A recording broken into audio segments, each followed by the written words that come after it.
Hello and welcome to episode 10 of my Money Glitch Road to Glory series. I really hope you enjoyed this video. So then, we start off with a game against Bolton, but first we'll just have a quick look at the team as one or two players are beginning to improve as we go along in this series. The team is pretty much exactly the same as it was at the start of the season, the only difference being players like Gnabry, Ibe and Butland have begun to improve their ratings and quite a lot are in form at the moment, which is really good, although for some reason Zuma is in bad form and I'm not sure why, but I'm sure we can snap him out of it soon enough. And now onto the Bolton game, which we sim and get a nice 2-1 win at home, keeping the pressure on Hull, who are currently the league leaders as it stands. So happens that they are actually our next opponent. We are away and only 3 points behind them in the table, so this is a pretty important game for us right now.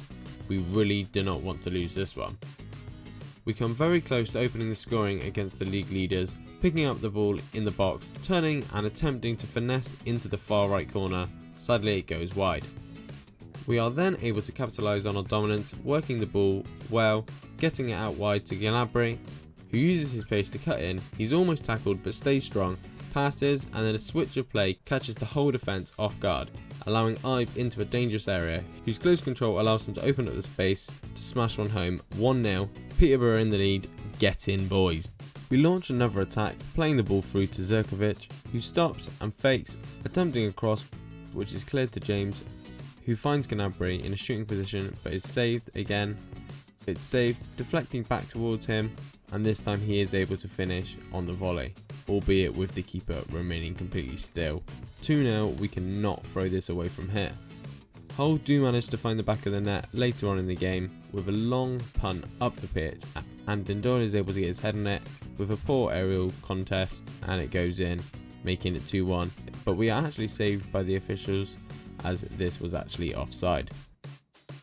Finishing the game 2-0 in our favour puts us where we want to be, and that is top of the table, albeit only on goal difference for the moment. Next up is Augsburg in the Europa League. With the group being so tight, we really could do with a result here.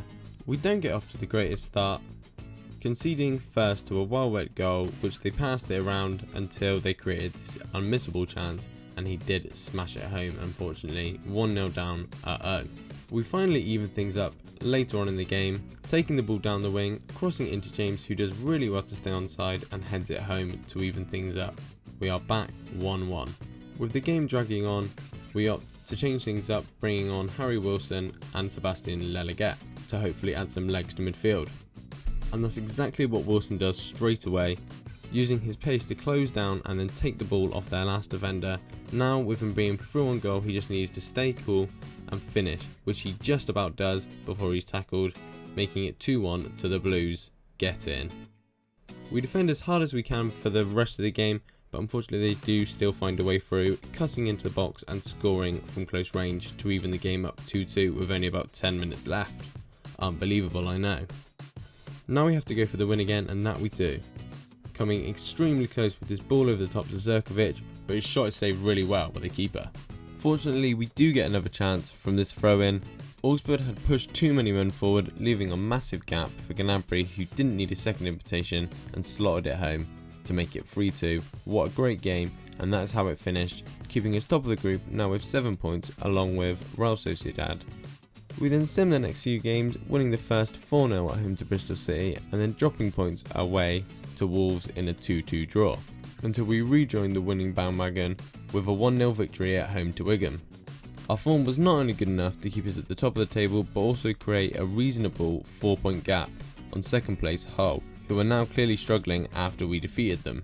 Next up is Sheffield Wednesday away from home, and we once again have a dreadful start, conceding from another close range strike. 1-0 down already, for God's sake.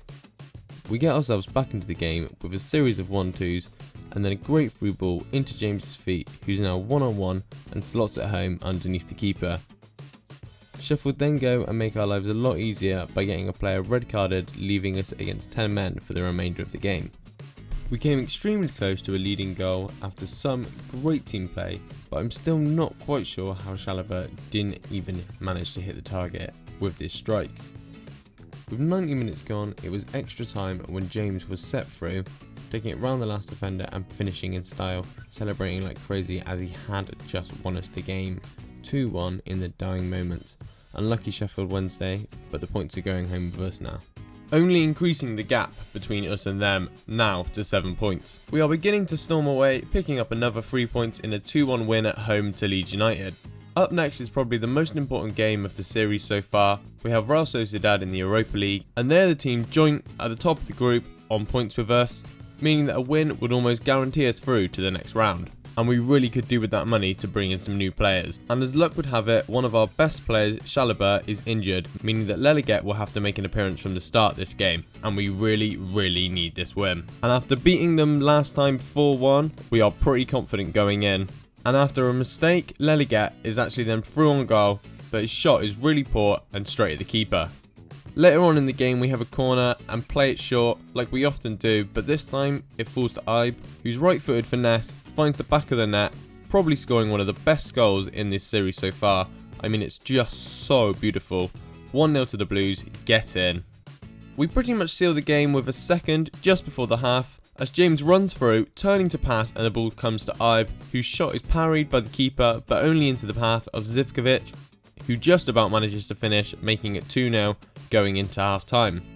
A great performance from the boys so far.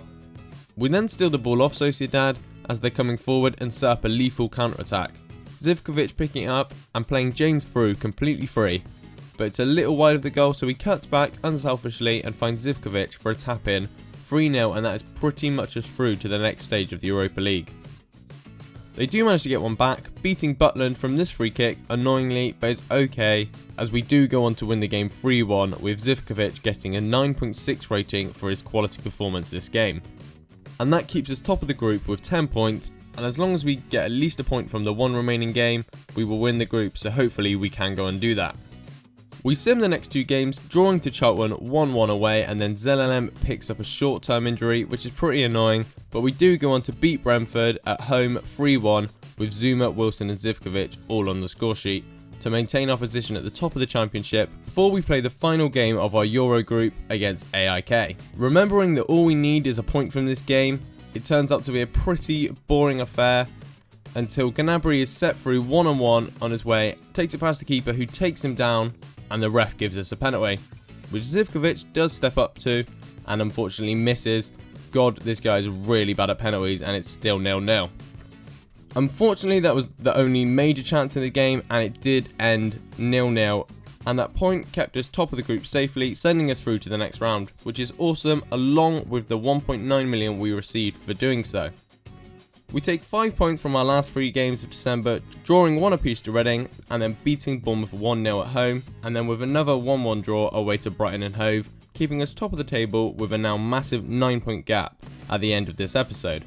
But that is not quite the end yet, as I need your help in the next episode, as it's going to be the January transfer window and I need some cheap young players to buy. And currently in my shortlist right now I have all the players who have been suggested to me on the previous videos by you guys, so if you agree with any of these players, or if you have any who aren't here that you'd like to add, then make sure you comment them below or tweet me at pfisheryoutube. I have about 2.5 million to spend at the moment, but we will be selling players in this episode if we receive good enough offers for them. Finally, we receive Manager of the Month award, which is really nice and a good place to end. So make sure you leave your suggestions either in the comments or on Twitter, and I'll do my best to bring as many of them to the club as possible. Thank you again for watching, and as always, give this video a big thumbs up if you have enjoyed it, comment below and share, and don't forget to hit that subscribe button to make sure you never miss a video if you haven't already. And thanks again, I will catch you at the next video.